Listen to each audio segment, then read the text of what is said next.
we have come to an end of an era. On this day, or on this year of 2019, we've officially come to the end of the DreamWorks era that was known as Train Your Dragon, or How to Train Your Dragon, so to speak. We were introduced to it in 2010 with its first film, which made plenty of bank for DreamWorks, to which, a couple years later, we were introduced to the second film. Then we've had two fantastic TV shows to intertwine the stories within the universe. And now finally, we have the ending of the franchise, which is How to Train Your Dragon 3, The Hidden World. And dare I say, I don't think we could possibly end this whole franchise better than this movie that was brought to us currently. Before I went to go see this film, the main actor who voiced Hiccup actually said that he cried because this movie meant he was going to say goodbye to one of his favorite characters that he ever voiced in his entire acting career. And after watching this movie, I totally understand why. Of course, you can say that about any actor or actress who's been in a franchise for so long, with fantastic movie after fantastic movie, and when the franchise of it all has to come to an end, because it was done so brilliantly, it'll be very hard to let that go. And it's definitely going to be very hard for me to let this franchise go, because I grew up with this movie since my teen years. This has been around for 9 years, and I could barely believe it. It's almost going to be 10 years come 2020. But enough about that. What are my thoughts on How to Train Your Dragon 3? As I said, we could not end this franchise better than this movie. I think How to Train Your Dragon 3 is better than the first one, and definitely better than the second one. Because finally, we don't have so many tangents on whose story is How to Train Your Dragon about. We got back to, this is the story of Hiccup and his dragon Toothless, which should be the main focus of How to Train Your Dragon, since it was established since the first film. This movie proves that a relationship, not just, romantic ones, as you saw in the trailer, there's definitely a bunch of romance in the movie, but that's not the main focus of it. The main relationship here is the boy and his dragon, which was, like I said, clearly established since the first film. And I'm gonna go into the whole boy and his pet thing. Yeah, we have seen it a million times before, and that would be a criticism from the first film, but it's like someone said, a cliche can be done well if it had originality put into it. And this series, okay, I need to stop referring to this series because I think I could create a whole video based on that concept. I would say this film definitely adds originality to the boy and his pet concept of the film. Because this movie teaches us that there are some times where you just gotta let go. And I'm not going to specifically pinpoint why exactly, because that would spoil this whole film entirely. But it's the whole factor of letting go and learning how to survive on your own without taking the easy route. Because life is not easy.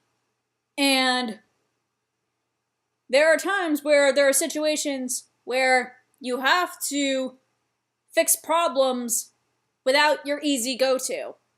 And in How to Train Your Dragon 3, it's obvious to see that Hiccup had been using Toothless as kind of a crutch or his, like, sidekick in order to keep things under control. So, come the villain of the situation, when he faces a villain who's clearly out of his element, because finally we have a villain. He's like something I would classify as a Frollo type villain. You know, Frollo from Hunchback of Notre Dame. He is too confident for his own good, but he knows how to manipulate and control the situation for his own benefit. And I always say, those are the type of villains who are the most terrifying. Because if you have a villain who's obviously extremely intelligent and knows how to walk his way around the hero's motives, obviously, if he knows how to manipulate every situation, and who is always one step ahead of everyone else, you don't know what is going to happen when he wins. Like, you just don't know. And that was one of Hiccup's greatest challenges. It's facing a villain who's always one step ahead of everything. And obviously I'm not saying Hiccup is not intelligent, because from the past two movies, you know he is super intelligent. He always has a plan, like, no matter what the case, which makes him a great character. But what makes Hiccup another great character is that he doesn't have plot armor. Like, he doesn't always win the fight. But with new knowledge and new strategies that he can come up with to conquer the villain, he uses that new knowledge instead of taking the easy way out, which honestly makes me love any action fantasy like How to Train Your Dragon. I also want to mention this because How to Train Your Dragon is obviously a 3D animated movie, and we've been very used to those for almost the past decade now, or over the past decade. Like, since the early 2000s, we've been used to the evolution of 3D animation. The animation used in this movie is absolutely gorgeous! Like, if you thought the first movie was beautiful, if you thought the second movie was great, this movie really took it to another level. Like, its action scenes are on point. Even the slow, like, beautiful atmosphere scenes are also on point. Like, you get to see the ocean, you get to see all these, like, beautiful Norwegian landscapes. Like, you get to see the battles, like the fire, just everything. I cannot put it into, like, one statement. Like, it's real. This movie, you really have to see the animation in order to believe me. Like, I wish I could tell you more, but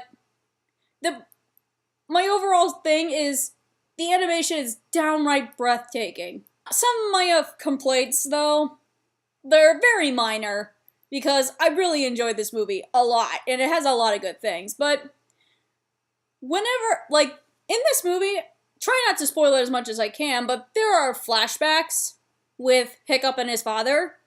At some points in the movie, there are flashbacks of Hiccup's childhood days, which we have not really seen in the first or second films that much, but the third movie, I think they were perfect for, because this is where it becomes more foreshadowing and more relevant to Hiccup's development as a character. Like, the flashbacks tell a story about Stoic, Hiccup's father, who we've gotten to know from the first and second films. He's telling Hiccup about the hidden worlds, that there is a world where the dragons had originally come from, and that is basically their sanctuary. I know those flashbacks make the whole plot of How to Train Your Dragon, the Hidden World relevant, but my only question is, how come we're learning about this now? Like, how come it wasn't really explained in the first two films? Like, not even a hint. Like, I remember watching the first two movies, like, quite a lot, and there was no mention about another world where dragons came from. Like, I know in the first movie, there's that whole island where dragons, like, have this nest where there was, like, a king or queen dragon, like, guarding them, but, it's also the same for the second movie. There's another, like, type of nest place where dragons, like, go as a sanctuary, but those are never mentioned again. Like, there's apparently, like, a third nest, which is, like, the main nest of it all, because the first two were kind of, like, destroyed. Like, unless I'm missing something from the TV show, because I never really watched that because I don't have Netflix. Unless they were mentioned from there, how come the first two films did not develop the whole hidden world concept? Like, how come... Like, in the third movie, kind of almost forgot that Stoic hated dragons at first. Like, the second movie had mentioned it. Like, the second film remembered that, but the third film, it kind of did, and it was kind of didn't really make sense, but at the same time, it kind of didn't matter, but like I said, this is just a nitpick. It's a part of the plot. But not to say that I hated those flashbacks, because I thought seeing Hiccup as a child was really adorable, and I thought it was really relevant. Especially the, second flashback where, they were talking about, or Stoic was talking about, it was after Hiccup's mother was initially kidnapped by the dragons, and, Hiccup asked his father if he was ever gonna get a new mother, to which Stoic says, "No, because your mother was perfect for me." Like, I also thought that was a heartwarming scene, but that also kind of related to the romance aspect of the film, which, like I said, I'm not really gonna go into, because not that it wasn't done well, I thought it was done extremely well, but I just didn't think that was the most relevant thing to come out of this movie, even though it was the one thing that all the trailers were showing. I think the trailers decided to show the romance bit because it's the only way they're gonna get butts in seats in theaters without spoiling the actual plot of the film, which you really have to go see, because I swear this movie will give you, or will make you form tears in your eyes. You're gonna go all waterworks when you watch this, especially after you saw the first two movies. I think some people might say that if you want to really understand the third movie, you have to watch the first two films, then watch the two TV series that came out after it. I mean, if you want to watch the TV series, that's perfectly fine. I don't recommend it because I've never really watched the entire TV series either, but I thought the third movie, like, I got a gist of what was happening in the third movie. I kind of got the whole entire dragon and human atmosphere from it. So, I highly recommend you go see this movie. Like, it's still in theaters out right now as of this video. So, please go see it. And if you're watching this video after the movie's out of theaters, find it on the internet, buy the Blu-ray, buy the DVD, or rent it on, like, some streaming site or something, but I recommend you go watch this. Watch all of the films. You need to watch this franchise because this series is DreamWorks' best work of all time, like, since, like, the first two Shrek movies, I think. When I think of famous DreamWorks movies, first there was, Road to El Dorado, then there was Ants, or maybe Ants might have been their first film, which, did it do well? I don't remember. But then there was Prince of Egypt, which won, like, a lot of Oscars that year. Then came the Shrek series, but it kind of bombed after the third film. But then lastly, it's How to Train Your Dragon. If this third movie ends up saving DreamWorks, which I definitely think it will, because ever since the first film, it's the first film and its sequels and its TV shows have been making tons of money since its initial release. Like, it only makes me wonder, what's DreamWorks gonna do next afterwards? Because they said themselves, as I said at the beginning of this video, the third movie is going to be the last thing that they're gonna do with How to Train Your Dragon. This is, like, the end. So, we can only predict what's gonna happen with DreamWorks, because if Disney's still up and running with its stupid live-action reboots and some maybe kinda too on-point or irrelevant animated flicks, only time will tell. Time and money will tell.